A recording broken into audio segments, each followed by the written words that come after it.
कैसे आप लोग? ठीक। मेरा नाम है अरुण कुमार और आज हम एक इम्पॉर्टेंट टॉपिक के बारे में बात करने जा रहे हैं जिसका नाम है एमएसपी।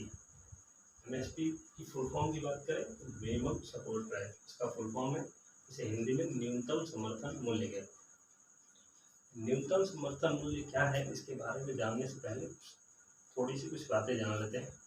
देखिए, किसान अपने अनाज का उत्पादन करता है, ठीक है, और किसी न किसी तरीके से अपने अधिक उपजाए हुए अनाज को बेचने का प्रयास करता है और सरकार उसे खरीदती है। सरकार कैसे खरीदती है, किस रेट पे खरीदती है, क्या उसके प्रोसेस होते हैं, इन सभी विधियों के बारे में हम एमएसपी में समझेंगे। तो ये है हमारे टॉपिक का अप्रोक्स सिनॉप्सिस, यानी हमें क्या क्या पढ़ना है इसके अंतर्गत, ठीक है। एमएसपी में सबसे पहला हमें जानना है एमएसपी क्या है, दूसरे में है एमएसपी में कौन कौन सी फसलें शामिल हैं, ठीक है। एमएसपी की गणना विधि क्या है, किस प्रकार गणना के अनुसार लोगों को एमएसपी दिया जाता है, ठीक है। चौथा है इसके लाभ और दोषों के बारे में, उसमें क्या क्या चुनौतियां हैं, इसके क्या लाभ है, इन सब के बारे में जानेंगे। और सबसे अंतिम है हमारा सुझाव, ठीक। इसको अगर चुनौतियां हैं तो उसे दूर कैसे किया जाए, इसके बारे में सुझाव, ठीक है। तो आते हैं हम सबसे पहले अपने अप्रोच सिनॉप्सिस पर, ठीक है। पहला है एमएसपी क्या है। तो एमएसपी की परिभाषा की अगर बात करें तो एमएसपी, आपको ये जो मैं बता रहा हूँ आप इसे भक्ति भाव के विचार से मत सुनिए, ठीक है, आप इसे लिखते जाइए। मैं बोल रहा हूँ परिभाषा, आप लिख लीजिए। एमएसपी वह बीमित मूल्य होता है जिस पर सरकार किसानों से एफसीआई के माध्यम से अनाज को खरीदती है, ठीक है। ये होगी इसकी परिभाषा। मैं लिख देता हूँ यहाँ पे, सरकार किसानों से अनाज को क्रय करती है, यानी खरीदती है।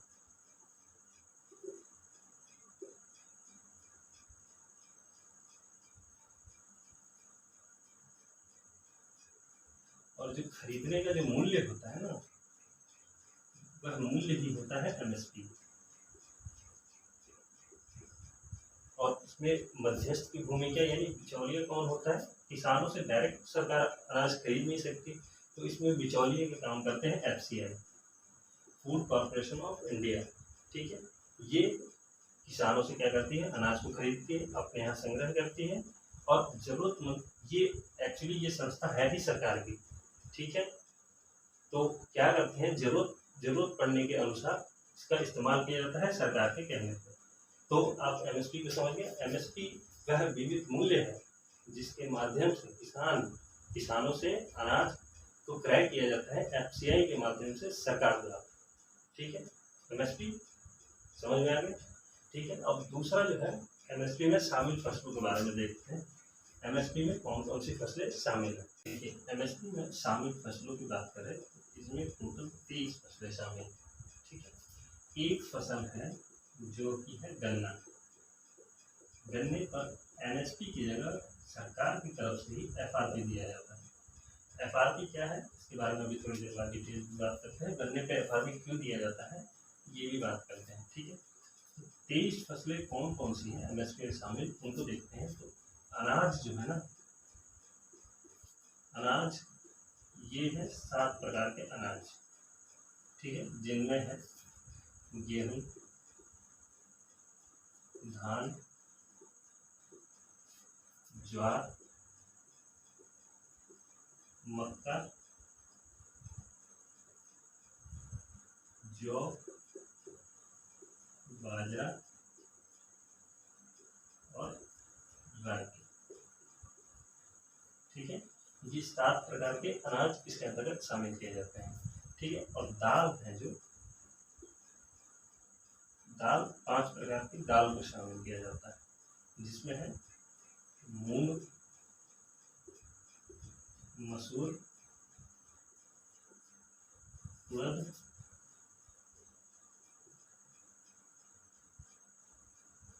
चना और अरहर। अरहर को तुअर भी कहते हैं, ठीक है। तो 7 प्रकार के अनाज शामिल हो गए, 5 प्रकार के दाल शामिल हो गए, और जो है तिलहन यानी तेल वाली उत्पादित वस्तु है ना वो 7 प्रकार की हैं।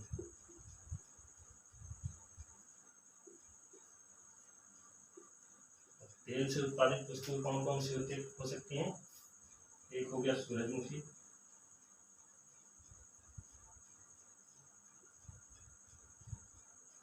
एक हो गया सरसों, एक हो गया मूंगफली,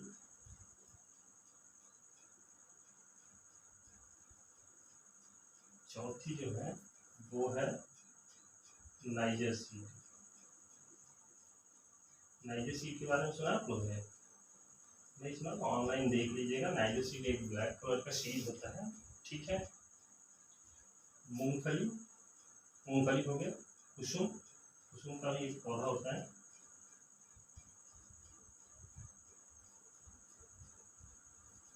ठीक है, कितने हो गए? सूरजमुखी, सरसों, मूंगफली, नाइजर सीड, कुछ 2 और हैं, तिल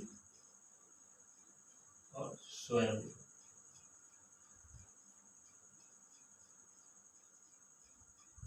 ठीक है, ये हो गई तेल से उत्पादित वस्तुएं 7 प्रकार की, अनाज 7 प्रकार की, दाल 5 प्रकार की और तिलहन 7 प्रकार की। और अन्य में जो 2-3 वस्तुएं शामिल की जाती हैं, अन्य में देखिए, एक है कोपरा, एक है कपास और एक है कच्चा पटसन।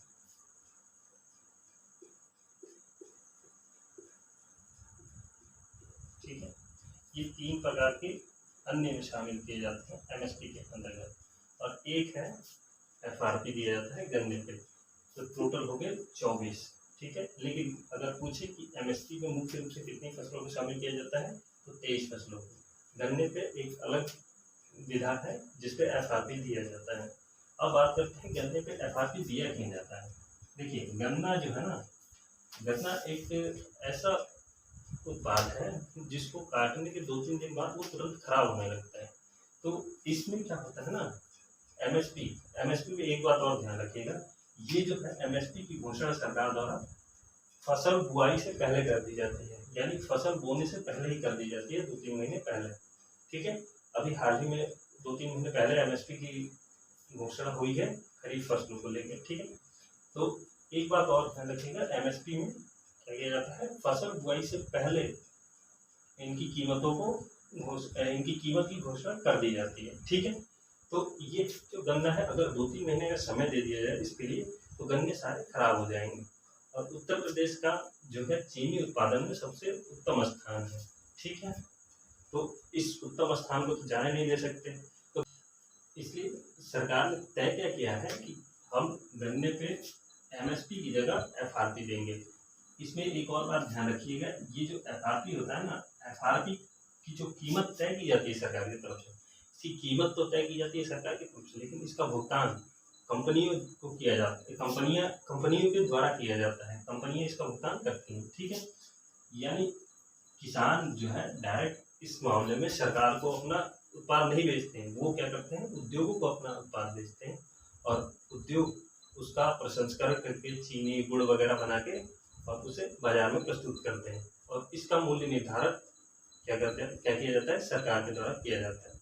ठीक है, ये बात समझ में आ गई। एमएसपी में शामिल कितनी फसलें हैं? 23 फसलें। गन्ना है जिस पर एफआरपी दिया जाता है। ठीक है, क्यों दिया जाता है इसके बारे में आपने समझ लिया। कौन कौन सी फसलें हैं? 7 प्रकार के अनाज है, 5 प्रकार की दाल है, 7 प्रकार के तिलहन है और 3 अन्य प्रकार की कोई फसल है। ठीक है, अब हम बात करते हैं इसकी गणना विधि के बारे में। देखिए, गणना विधि की बात करते हैं हम, तो गणना विधि में 2 संस्थाएं शामिल हैं। पहला है सीएससीपी, कमीशन ऑन एग्रीकल्चर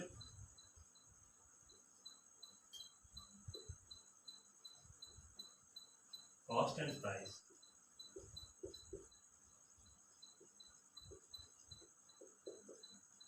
दूसरी जो संस्था है वो है सीसीईए,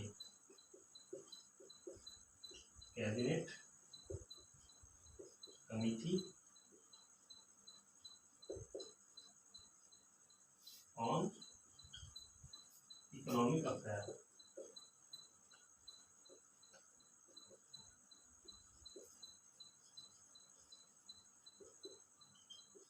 इसमें मुख्य रूप से गणना विधि में 2 संस्थाएं शामिल है। सीएसीपी का काम क्या होता है कि वो जो सारे रिकॉर्ड्स को मंगाती है, मतलब इसमें 7 तरह के रिकॉर्डों को शामिल किया जाता है। अभी हम बात करते हैं उसके बारे में। उन सभी रिकॉर्डों को मंगाती है, उसका एनालिसिस करती है और क्या ठीक दर रहेगी एमएसपी की उसको तय करती है। ठीक है, मतलब ये क्या करती है, सिर्फ एनालिसिस करती है कि क्या होना चाहिए प्राइस एमएसपी का रियल में। ठीक है, उसके घोषणा करने का काम नहीं करती, यानी उसको बाजार में लागू करने का काम सीसीए का होता है, cabinet committee on economic affair का होता है। ये क्या करती है, उसको बाजार में लागू करती है और उससे कार्य किया जाता है इसके द्वारा। ये सिर्फ एनालिसिस का कार्य करती है। और एक और बात याद रखिएगा, ये जो सीएसीपी द्वारा जो इसको रिपोर्ट दिया जाता है वह ये जो है मानने के लिए बाध्य नहीं होता, सीसीए मानने के लिए बाध्य नहीं होता, क्योंकि सीसीए खुद अपने आप में एक सरकार के रूप में काम करता है। ये एक सरकारी संस्था है जो खुद एक सरकार के रूप में कार्य करती है। ठीक है, तो गणना विधि के समझे। गणना विधि में किन किन पैरामीटर को लिया जाता है उसको देख लेते हैं। देखिए, कुछ पैरामीटर्स हैं जिनके आधार पर जो सीएसीपी है, सीएसीपी अभी बात की थी हमने, सीएसीपी वो एनालिसिस का काम करती है। ठीक है, वो क्या चीज़ें हैं वो देखते हैं। पहला जो है, बाजार में मांग और पूर्ति को देखते हैं। मांग और पूर्ति के आधार पर पहला पैरामीटर इनका ये होता है कि बाजार में क्या चल रहा है, किस चीज़ की मांग अधिक है, किस चीज़ की मांग कम है, उनके आधार पर गणना किया जाता है। दूसरा जो है, किसानों की लागत को देखा जाता है।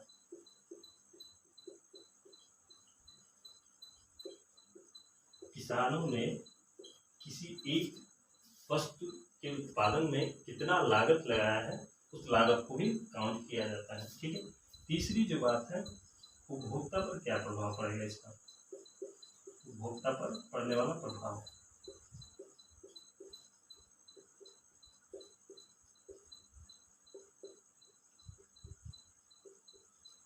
चौथी जो चीज है, अंतः फसली क्षमता।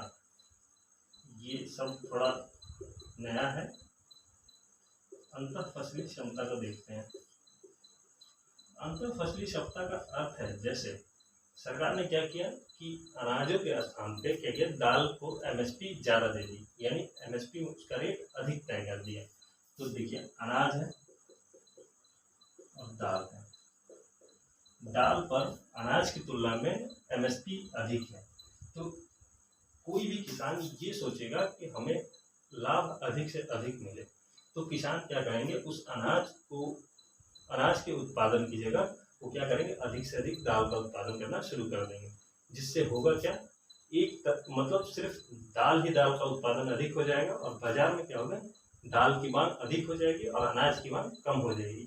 जिससे होगा क्या, अनाज के जो रेट है वो बढ़ जाएगा और दाल का रेट जो है कम हो जाएगा। तो ये समस्या ना हो, इसका भी ध्यान दिया जाता है इस अंतः फसली क्षमता में। पांचवी जो बात है, इस पर जो छूट है, एमएसपी है एक छूट, ठीक है, जो सरकार की तरफ से दिया जाता है। एमएसपी पर कुछ छूट भी दिया जाता है, वो 50% से अधिक ना हो, लागत पर 50% से अधिक ना हो, ये भी इस बात का ध्यान रखा जाता है। तो गणना विधि किन किन संस्थाओं के द्वारा किया जाता है, सीएसीपी और सीसीए। ठीक है, किन किन पैरामीटर्स का यूज किया जाता है, तो ये सारे पैरामीटर्स हैं, आप देख लीजिए। इन पैरामीटर्स के बेस पे गणना विधि की जाती है। देखिए, गणना विधि में गणना करने वाली संस्थाओं और गणना के लिए यूज किए गए पैरामीटर्स के बारे में हमने देख लिया। अब बात करते हैं हम उसके विधि के बारे में कि कौन से फॉर्मूले का यूज करके सरकार क्या करती है, एमएसपी को लागू करती है। जैसे आप कोई न्यूमेरिकल हल कर रहे हैं, कोई सवाल हल कर रहे हैं, तो उसमें दिया होता है कि एक्स की वैल्यू ये है, वाई की वैल्यू ये है। ठीक है, ये पैरामीटर्स दिए होते हैं और उनके बेस पे एक फॉर्मूला होता है। फॉर्मूले के आधार पे क्या किया जाता है, उन पैरामीटर्स का यूज करके उन फॉर्मूले पे रख के और क्या किया जाता है, उस सवाल को हल किया जाता है। इसमें भी जो विधियां हैं उन गणना क्या है, गणना में यूज पैरामीटर्स कौन कौन से हैं, संस्थाएं कौन कौन सी, ये देंगे। अब हम बात करते हैं इसकी विधियों के बारे में। तो इसमें 3 विधियां हैं मुख्य रूप से। पहली जो विधि है A2 विधि, दूसरी है A2 प्लस FL विधि, तीसरी जो है C2 विधि। A2 विधि में क्या किया जाता है, कृषि आगतों का उपयोग करके कृषि आगतों पर ही क्या किया जाता है, इस गणना को संपन्न कर लिया जाता है। कृषि आगतों का मतलब किसानों ने जिस उर्वरक पे खर्च किया, अनाज को लाने खरीदने में, जिन सब पे खर्च किया, उन्हीं सिर्फ ऊपरी जो वैल्यू है ना उनको शामिल किया जाता है। ऊपर से जो दिखता है उनको शामिल किया जाता है इसके अंतर्गत, A2 के अंतर्गत। ठीक है। A2 प्लस FL में क्या किया जाता है, सिर्फ A2 में जो जो चीजें शामिल है वो तो है ही, फैमिली लेवल को और जोड़ दिया जाता है। यानी परिवार ने उस खेत में जो अपनी भूमिका निभाई है उनको भी श्रमिक के रूप में अपनी भूमिका निभाई है, उनको भी शामिल कर लिया जाता है A2 प्लस FL में। C2 इसके तुलनात्मक रूप से इससे व्यापक। C2 में क्या होता है, A2 प्लस FL को तो शामिल किया ही जाता है, यानी फैमिली लेवल्स को शामिल तो किया जाता है। इसमें 2 चीजें शामिल होती हैं, एक दृश्यमान और एक अदृश्य।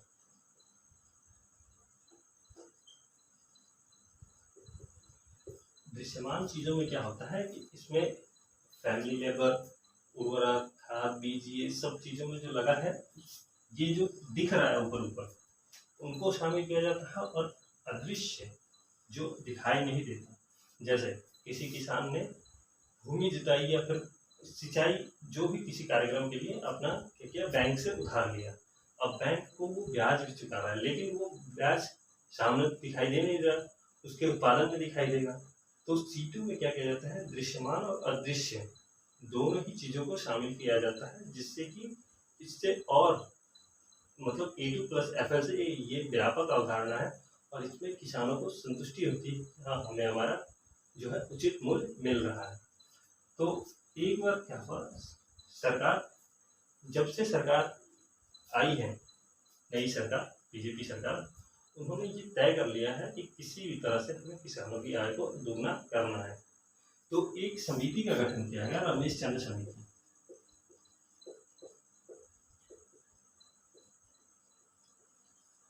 रमेश चंद्र समिति ने ये सुझाव दिया कि क्या करे सरकार, कि किसानों को अगर वास्तविकता में उनकी आय को बढ़ाना चाहती है तो C2 पर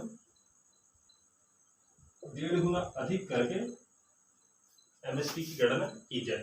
ठीक है, लेकिन मोदी जी, यानी मोदी जी नहीं, बीजेपी सरकार इतनी चतुर सरकार है कि उन्होंने इस पर लागू न करते हुए उन्होंने क्या किया, A2 प्लस FL पे 1.5 गुना लागू कर दिया। ठीक है,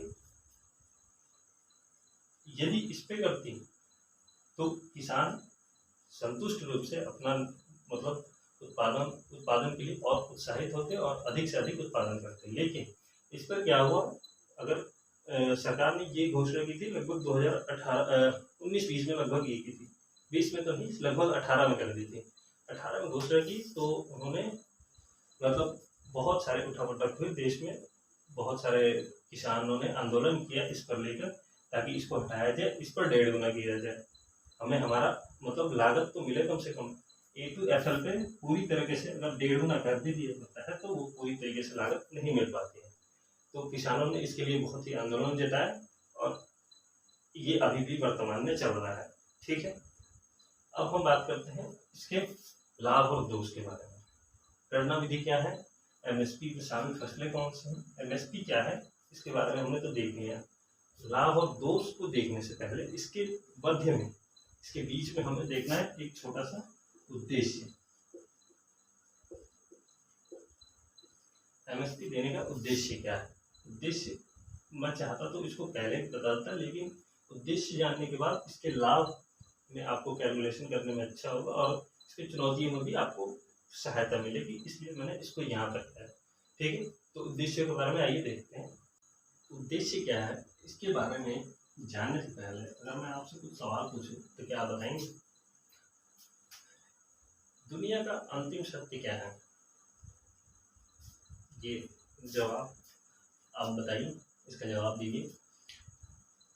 अगर आपके मन में ये विचार आ रहा है कि संसार का अंतिम सत्य मृत्यु है, तो आप इस बात को कहने में ये निहित है कि आपका पेट भरा हुआ है।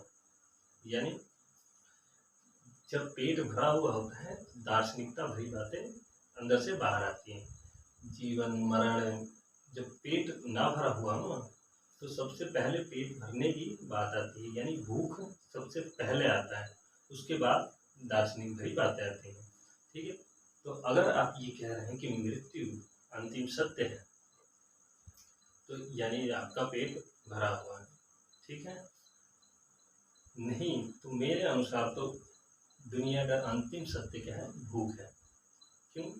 क्योंकि अंतिम सत्य भूख इसलिए है क्योंकि भूख ही है जो किसी व्यक्ति को जो शिक्षित है उसको आतंकवादी के रूप में बनाती है। कोई ऐसे घर की महिला जो सभ्य घर की हो, उन्हें वैश्या बनने पर मजबूर करता है। यानी भूख ही वर्तमान समय में ऐसे है जिनके परिणाम बहुत ही बुरे हो सकते हैं। तो मेरे अनुसार तो दुनिया का अंतिम सत्य भूख है, उसके बाद मृत्यु, जन्म, ये सारी चीज़ें हैं मेरे अनुसार। ये मेरा अपना विचार है, आप मत रखिए, भले ही कोई दिक्कत नहीं है। तो बहरहाल इसके बाद हम देखते हैं उद्देश्य के बारे में। उद्देश्य में सबसे पहला उद्देश्य जो है वो है, जैसा कि मैंने एमएसपी की परिभाषा में बताया था, एमएसपी वो सीमित मूल्य है जिस पर किसान सरकार को अनाज विक्रय करते हैं एफसीआई के माध्यम से। ठीक है, तो एमएसपी क्या है? इसका एमएसपी है बीमित मूल्य। तो उद्देश्य में सबसे पहला यही उद्देश्य है कि एमएसपी जो कि बीमित मूल्य है, तो किसानों को क्या करता है कि कीमतें जब गिरती हैं तो गिरती कीमतों से बचाता है। जैसे अनाज, मान लीजिए अनाज का दाम, अनाज में कोई भी अनाज ले लीजिए, गेहूँ ले लीजिए, गेहूँ का क्या किया जाए, किसी वर्ष उत्पादन कम हो, ठीक है, उत्पादन किन्हीं कारणों से कम हो जाए तो बाजार में उसकी आपूर्ति क्या हो जाएगी? कम हो जाएगी, जिससे क्या होगा? उसकी मांग बढ़ने लगेगी।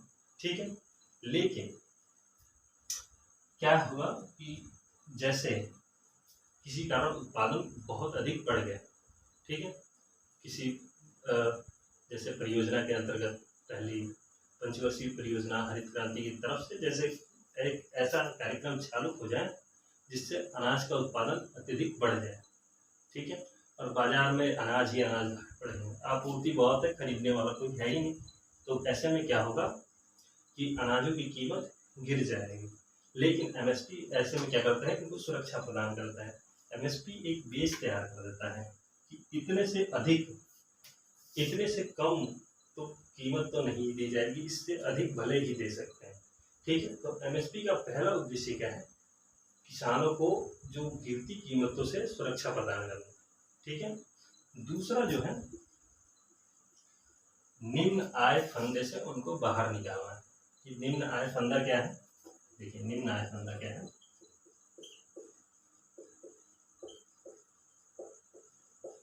फंदा का मतलब तो समझते ही हैं, जाल है, निम्न आय जाल से उनको बचाती है। निम्न आय जाल का मतलब क्या है? जैसे उत्पादन बहुत अधिक बढ़ गया है तो पूर्ति अधिक है, मांग कम है, तो क्या होगा? रेट उसका गिरता जाएगा अनाज का। ठीक है, तो ऐसे में क्या होगा? जब अनाज का रेट ही गिर जाएगा तो जो इसको उत्पादक को है कीमत क्या है? कम मिलेगी, कीमत या मूल्य कम मिलेगा। कम मिलने के कारण इसकी आय, ये मूल्य ही तो है किसान की आय, जो अनाज वो उत्पादन करेगा उसको बेचेगा, वही तो है उसका मूल्य, उसकी आय। ठीक है, तो ये मूल्य ही क्या है? उसकी आय है, तो आय में भी कमी आएगी। ठीक है, आय से उसका निवेश में कमी आएगी। निवेश का मतलब समझते हैं? अगर पैसा ही कम कमा रहा है तो अगली फसल में उत्पादन के लिए उसके पास क्या है? पैसे कम है। ठीक है, तो निवेश में भी कमी आएगी। निवेश में कम आएगा तो क्या होगा? उत्पादक पर हतोत्साहित होगा, यानी उत्पादन के लिए सोचेगा कि जब पैसा ही कम मिल रहा है तो हम क्यों उत्पादन करें। ठीक है, अपने लिए सिर्फ खाने के लिए उत्पादन करते हैं और ना ही करें, तो इसमें उत्पादक वर्ग हतोत्साहित हुआ।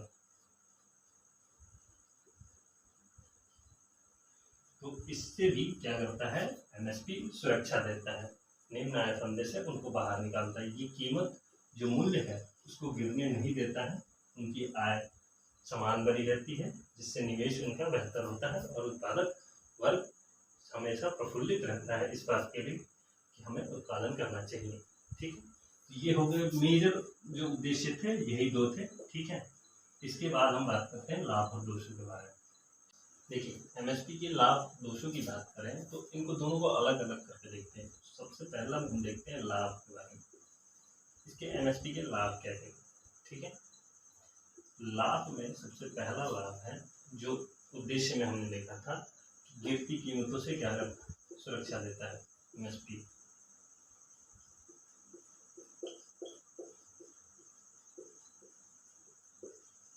दूसरा लाभ भी वही है जो उद्देश्य में हमने शामिल किया था, क्या करता है, निम्न आय फंदे से बाहर निकालता है।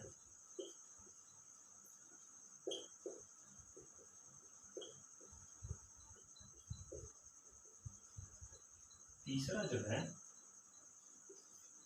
तीसरा क्या करता है कि एमएसपी यदि किसानों को सही दिया जाता है तो क्या करते हैं, वो हतोत्साहित नहीं होते हैं, वो और अधिक उत्पादन बढ़ाते हैं, जिससे क्या होता है कि गरीब व्यक्तियों को खाद्य सुरक्षा प्रदान की जाती है।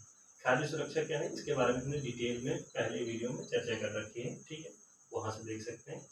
यहाँ मैं संक्षिप्त में बता देता हूँ, खाद्य सुरक्षा जिसके अंतर्गत एक कार्यक्रम है, जिसके अंतर्गत गरीब व्यक्तियों को क्या किया जाता है, अनाज उपलब्ध कराया जाता है, उनको क्या किया जाता है, उनको अनाज उपलब्ध करा के उनकी खाद्य आपूर्ति को सुनिश्चित किया जाता है। ठीक है, ये होता है खाद्य सुरक्षा। ठीक है, तो उनको क्या किया जाता है, खाद्य सुरक्षा प्रदान की जाती है। चौथा जो है, देखिए मैंने अभी जो है एमएसपी में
अब बात करते हैं हम दोषों के बारे में। दोषों की अगर बात करें तो दोष में सबसे पहला दोष क्या है कि एमएसपी क्या करता है, खाद्य पर दिया जाता है, तो ये क्या होता है, खाद्य मुद्रास्फीति को बढ़ाता है। मुद्रास्फीति क्या है, एक संक्षिप्त रूप में समझ लीजिए कि महंगाई को मुद्रास्फीति कहेंगे। ठीक है, जब मुद्रास्फीति पढ़ेंगे तो इसके बारे में डिटेल से जानेंगे। खाद्य मुद्रास्फीति जहाँ खाने की कीमतें बहुत अधिक बढ़ जाती है। ठीक है, तो एमएसपी क्या करता है, खाद्य मुद्रास्फीति को भी बढ़ाता है। ठीक है,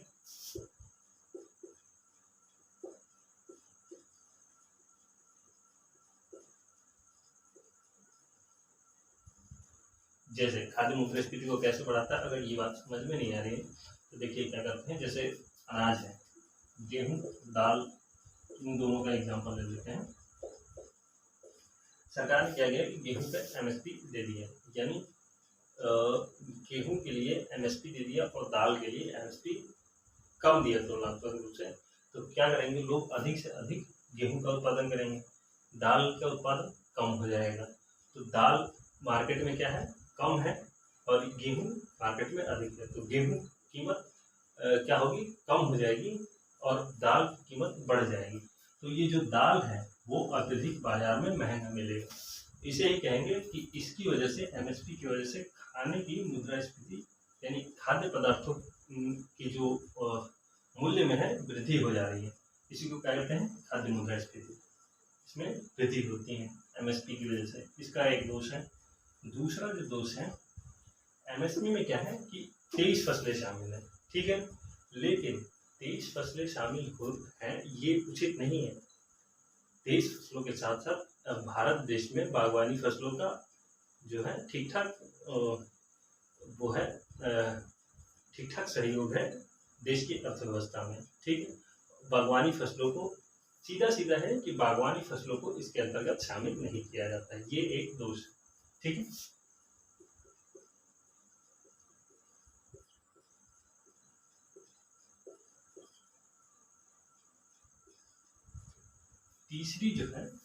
तीसरा जो दोष है क्या है कि एमएसपी छोटे समय में तो क्या करता है कि लाभ तो देता है, लेकिन लंबे समय में क्या होता है, इसका बहुत बुरा प्रभाव पड़ता है।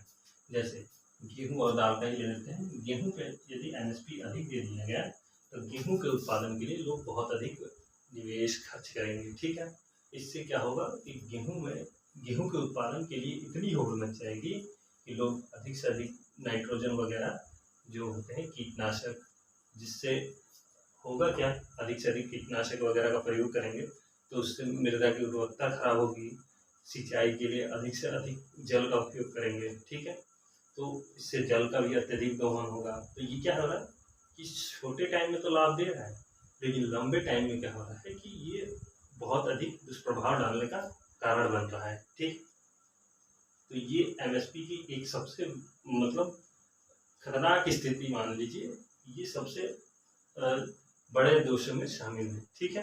देखिए चौथा जो दोष है, चौथे दोष के अंतर्गत क्या किया जाता है, देखिए एमएसपी क्या है, सरकार की तरफ से अनाजों को खरीदा जाता है, तो प्रयोग विधि क्या होती है, A2 + FL 1.5 गुना, ठीक है। तो ये जो A2 + FL के साथ जो 1.5 गुना है, ये सरकार की तरफ से दिया जा रहा है, अपनी तरफ से सब्सिडी के रूप में दिया जा रहा है। सब्सिडी का मतलब छूट होता है। तो जब सरकार 1.5 गुना छूट दे रही है, यानी अनाज बहुत अधिक है।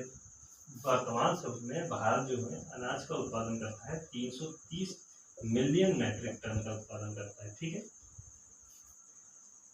अनाज का उत्पादन 330 मिलियन मैट्रिक टन का होता है भारत देश में, ठीक है। तो इतने बड़े जो है अनाजों पर, अनाज संग्रहण पर क्या किया जाता है, सब्सिडी दी जाती है, जिससे क्या होता है, सरकार अपनी तरफ से पैसा दे रही है तो उसके राजकोषीय घाटे में वृद्धि होती है।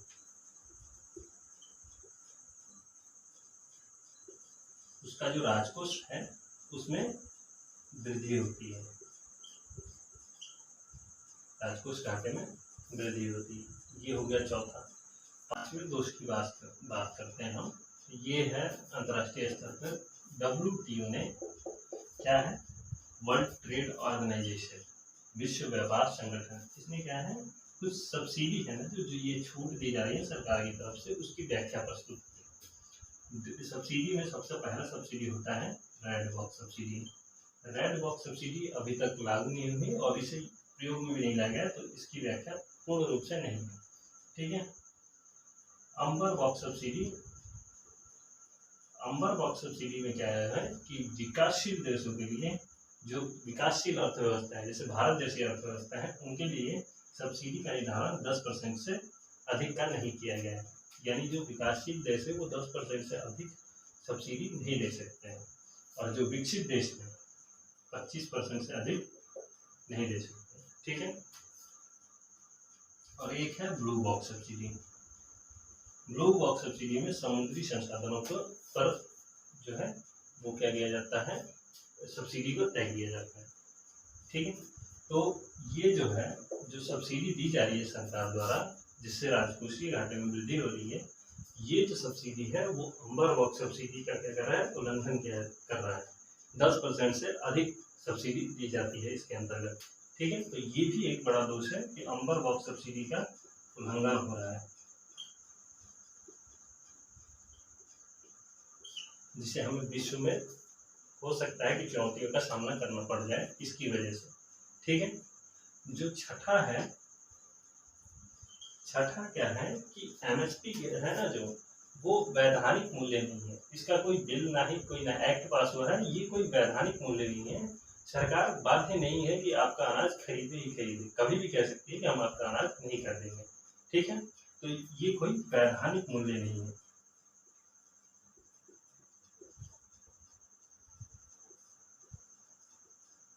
वैधानिक मूल्य नहीं है, ठीक है।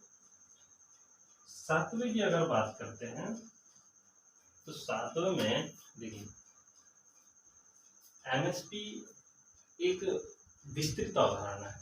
विस्तृत अवधारणा कैसे है कि जैसे देश में लगभग 55 से 60% किसान हैं, ठीक है, जो कि ग्रामीण शहरों में रहते हैं, ग्रामीण इलाकों में रहते हैं, ठीक है। तो उनको इतना सब्सिडी दे पाना बहुत ही अधिक कठिन हो जाता है, और इसका लाभ जो है बहुत ही सीमित लोगों को ही मिल पाता है। जैसे एक रिपोर्ट है, उस रिपोर्ट का नाम फिलहाल मुझे याद नहीं आ रहा, लेकिन उस रिपोर्ट के अनुसार ये बताया गया है कि देश में, भारत देश में लगभग 10 से 20% ही क्या है कि बड़े किसान हैं। 10% ही बड़े किसान हैं, बाकी 80%, 20% जो है बड़े किसान हैं, बाकी जो है 80% लघु मध्यम किसान है, ठीक है। 20% जिनके पास 2 हेक्टेयर से अधिक भूमि है, और 80% ऐसे व्यक्ति हैं जिनके पास 2 हेक्टेयर से कम भूमि, ठीक है। तो एमएसपी का वास्तविक लाभ क्या होता है, इन 20% लोगों को ही मिल पाता है, इन 80% लोगों को नहीं मिल पाता है। ये भी एमएसपी का एक बड़ा दोष है, ठीक है। तो इतने सारे दोषों को हमने देख लिया है, ठीक है। अब हम बात करते हैं इसके सुझाव के बारे में। लाभ क्या है, दोष क्या है, इसके उद्देश्य क्या है, एमएसपी क्या है, एमएसपी में शामिल फसलें क्या हैं, गणना और गणना विधि क्या है, इन सब के बारे में तो हमने देख लिया, ठीक है। अब बात करते हैं सुझाव के बारे में, ठीक है। तो सुझाव में सबसे पहले सुझाव की बात करते हैं, तो सबसे पहले देख लेते हैं कि इसमें बागवानी फसलों को शामिल नहीं किया जाता है, तो इसमें क्या करेंगे, बागवानी फसलों को शामिल करने का सुझाव दे देंगे, ठीक है। सबसे पहला सुझाव तो यही होगा। दूसरा जो है हमने बात की अभी कि वैधानिक मूल्य नहीं है, तो क्या करेंगे, इसको वैधानिक मूल्य के लिए आग्रह कर देते हैं, ठीक है, कि इसको क्या करा जाए, वैधानिक मूल्य घोषित कर दिया जाए, ठीक है। और तीसरा जो है, तीसरा जो अम्बर बॉक्स सब्सिडी का उल्लंघन हो रहा था WTO में, इसके लिए एक दे देते हैं कि आप इसको क्या करें, न्यायसंगत और विवेकपूर्ण इस्तेमाल, न्याय और विवेकपूर्ण इस्तेमाल करें, ताकि विश्व व्यापार संगठन या विश्व में किसी प्रकार का कोई दिक्कत हमें ना हो। ये 2-3 मुख्य सुझाव दे देंगे, वो काफ़ी रहेंगे, ठीक है। तो इसके बाद और कुछ रह नहीं जाता इसके अंतर्गत, ठीक है। उम्मीद है आपको वीडियो पसंद आई होगी। किसी प्रकार की कोई दिक्कत रह जाती है तो आप कमेंट बॉक्स में बताइए, ठीक है। धन्यवाद।